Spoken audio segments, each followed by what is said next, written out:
It's okay. No, it's okay. Oh, what you doing there? Yeah, I just like, I think I make... Why the hell you attack this guy? You are a leader. Take a look. Sleep. I attacked one of the smaller bosses. So, Smaller? Yeah. sure. He doesn't look that small to me. It's really a minion boss. Or minor boss. One of the minor let's bosses. call it minor boss, yeah. Well, The bosses really look great, I mean. yeah. And believe me, they're really hard to kill. And this guy is actually, he's pretty sneaky because what he's actually wanting to do all the time is if he looks, if you are close to each other, if they're close to each other, he will use a special attack that will damage us both. If I would get too close, he will most likely use a stumping attack and stun us both. Okay, no, he just evaded the jump. If you get stunned, he will just make a mincemeat out of us. We need to really be careful. And I need to get really close to do some damage. So better I think I'll just stay away. Poison? Yes. If you kill this boss, how long will it take for him to come back for other players? Since it's an open room? Depends. This is the point Pavel will talk later. Yeah. About these spawn rates. Yeah. Because this is something really cool. Yeah, we have a system. Not yet. We have I mean, we allow people to control, players to control over the world. But I don't want to go to details right now. Let's now maybe. Come on, let's jump out. Okay, so as Henning said, it would take more than like 10 or 12 minutes to kill this boss, so we don't have time for that. But believe me, it is hard. It's the dungeon for a group of 5, so full Yeah, we are two doing people. It's we are doing tough, 2 people, so it's a little more tough. Yeah. Okay, so To be honest, only one. you're using the. Do you get bigger rewards if you do it with less people, or is it the same rewards? Sorry? If you do it with less people, are the rewards bigger? Or Yeah, you mean say if you do it with 2 people and you kill a boss, would you get a bigger reward than if yes, you of killed it with 5 course, people? So the XP becomes how to say subdivided for the amount of players that you do. All right, Yeah. please. So What we are gonna do now is log in with the Papori and show you a little bit the city and talk about transport, political system, achievements, guilds, and all this stuff.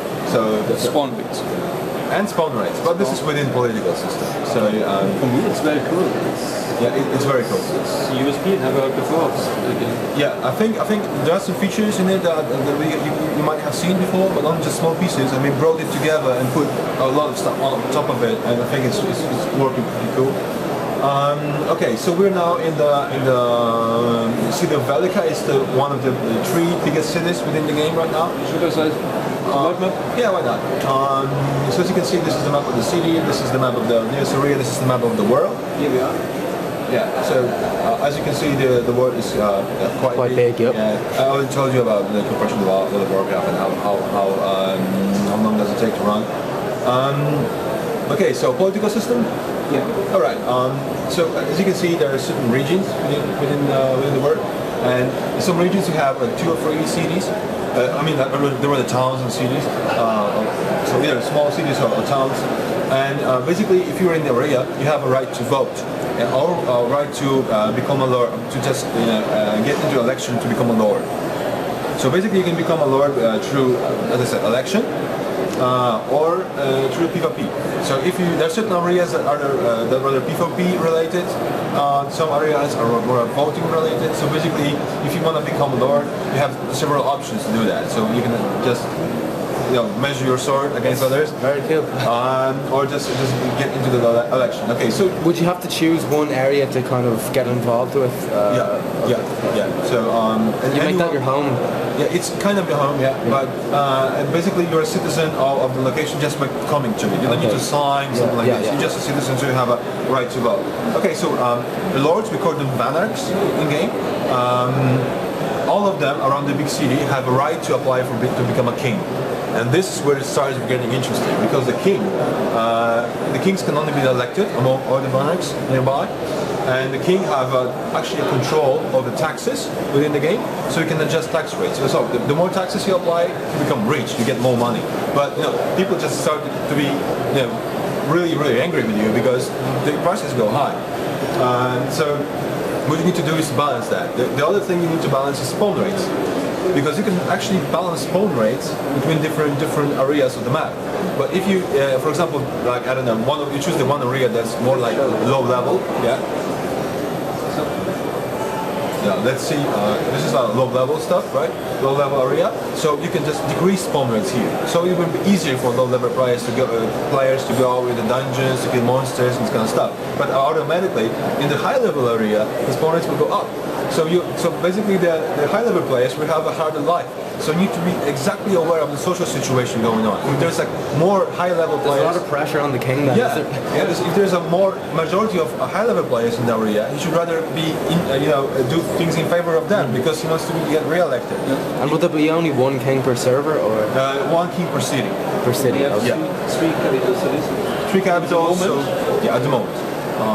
So it expands. Yeah, it will expand. Yes, but I was going to ask you, is there any PvP elements involved in the politics? For instance, can a king say? Was a banish? Well, for players here to attack this other king, maybe, or for now, I don't want to go too much into details of an interaction between teams. Okay. But what you can actually do with your money is expand the city, build some new stuff, and this kind of things. And when PvP in relation to political system is for now only the way that you can become a banner, the lord, right? But the banners will be fighting each other to become. No, rather, no. If you are a Vanarch, you need to be elected as a king. Okay. So there's an option, PvP and election, to become a Vanarch, but to become a king, there's... But for becoming a normal player to a Vanarch, they fight each other. Yeah, you can fight, yeah. So, if someone is not really interested in politics, you can just, take your sword out and, hey. It adds another aspect to the game if people are more interested in the managing side rather than... So we give as many choices as possible, to get involved in this new unique features that we actually... It's very interesting. I haven't seen that in any game before. Well, we still have some things to say about. Okay, so you see those doors. There's like a lot of doors in the city, and this is actually places you can buy. If you as a guild, yeah, that's what I was just about to mention. And they're non-instanced, are they? Or? They're not instanced. Well, they can be, but more than later. The thing is that you actually buy a piece of a building, and for your guild house. So it's not like we have this one door and everyone's entering in this instant. Separate. And you feel like you're somewhere outside, but here you're within the city. So you just open the door, go outside. Hey, I'm the city in a specific location. So and the natural question. Okay, but what will happen when we run out, right?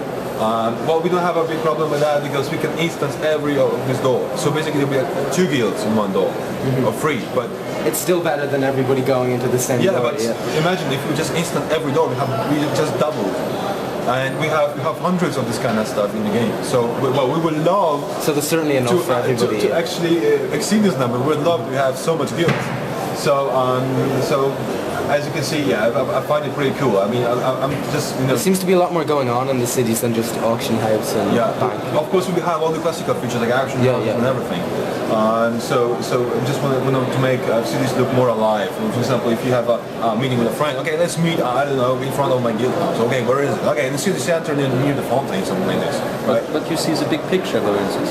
I mean, guild houses existing. The election system with taxes and spawn rates. You see the campfires, you open dungeons, so it's everything for enhancing the social elements. Meaning that there's a lot more interaction between players than just looking for group. And what's also interesting, it always connects you to the combat somehow. It always connects you to the combat somehow. So we really wanted that everything would be connected and everything, but in a clear, simple way, not like it would be too complicated because that's not what we aim for. This is the Pegasus. Yeah, it's the Pegasus. Have you seen it already? Yeah.